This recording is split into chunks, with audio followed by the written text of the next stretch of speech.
Hello বন্ধুরা, তোমরা কেমন আছো? আমি অনেকদিন হয়েছে কোনো ভিডিও বানাইনি, কারণ আমি ব্যক্তিগত কাজে এত বিজি ছিলাম যে কোনো ভিডিও তৈরি করতে পারিনি। আজকে আমার বাড়ির পাশের একজন লোক আমাকে কিছু নেপিয়ার ঘাসের অর্ডার দিয়েছিল। আমি সকালে ঘুম থেকে উঠে কিছু নেপিয়ার ঘাস কেটে আনলাম, এগুলি কাটিং তৈরি করার জন্য।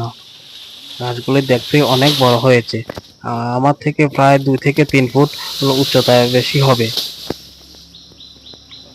আর এই গাছগুলি প্রথমে আমি গাছগুলির যে পাতা গোড়ার পাতাগুলি আছে পাতাগুলি ছড়িয়ে নিয়েছি। এরপরে এই দা দিয়ে এটি ভালো করে দুই 2 গিট পরে একটা কাটিং হবে।